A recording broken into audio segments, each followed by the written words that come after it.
For today's video ay magagawa tayo ng lemon at saka yung coffee. Gagawin natin. So ngayon ay magkukuha tayo ng coffee. Nescafe coffee. Ayan. Gagawin natin ng lemon. Ayan. At saka magdadala na rin ako ng ayan, maglagay na tayo ng tubig sa takori. Takori yan sa amin. So ngayon gagawin natin, ipakuluan natin ang tubig, tapos ion natin ng gasol. Ayan mga idol, tingnan nyo kung paano ko ginawa. Teka mga idol, ako pala ay nagbo-voice over dito kasi andun siya sa baba dito ko sa kwarto. Ayan mga idol, ay inano ko yung pinagpuntahan niya. Ayan, kumulo na. Ayan, pati ako yung ano ko. Ayan mga idol, inano ko.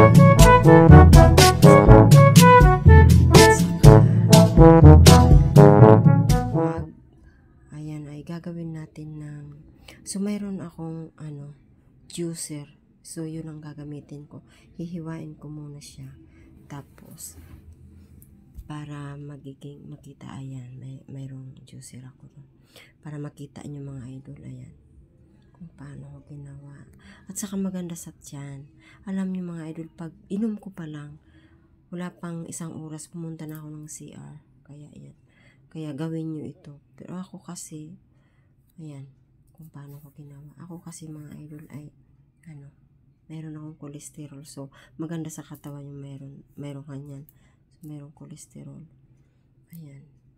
So, kasi, ako patago-tago lang ako ng content kasi ayaw niya, pagalitan ako niya.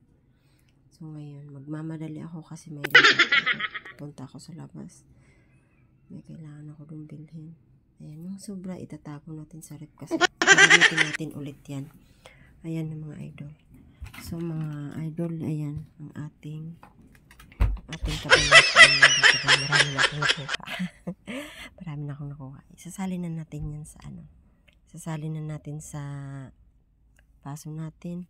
Tapos lagyan natin ng coffee kasi kulong-kulo na yung kulong-kulo na yung tubig sa kakaantay. Ayan mga idol, habang ako ay pipitasin ko muna ang para malagay na natin sa baso yung kape. Ayan. So ako mga idol kasi nabubulol ako, hindi pa ako sanay mag voice over at saka nahirap na kasi matuto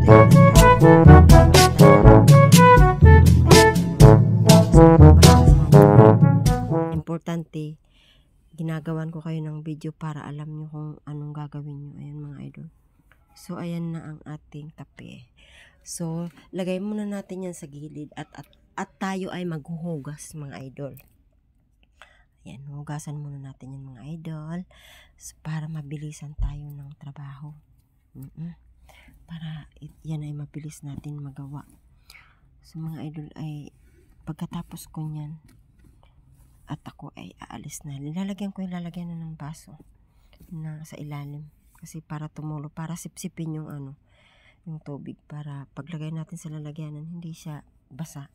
So malinis na siya. Yan mga idol, maraming salamat sa pagpanonood sa aking mga video na wala namang kagandahan. Ayan, nagpapasalamat pa rin ako sa inyo. Ayan, kinukuskus ko ng steel wool. Ganyan ang gawin nyo sa daslanan tawag ko dyan ganyan ang gawin nyo para malinis lagi, hindi maiwan yung mga bakat-bakat. Ayan, matagal na yung ko pero hindi siya okay, maraming salamat sa mga panunood sa aking mga video. Thank you so much sa lahat ng mga followers ko. Although pag nagla-live ako wala mang nanonood, pero okay lang yun, masaya pa rin ako. Tanggap ko na rin kasi siyempre hindi ako marunong magsalita sa social media, diba?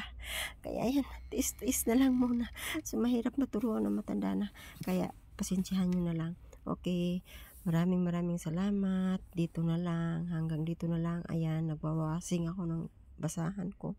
Hanggang dito na lang ang ating vlog ngayon. Okay, pupunta na ako doon sa upuan at ako ay maglilinis doon sa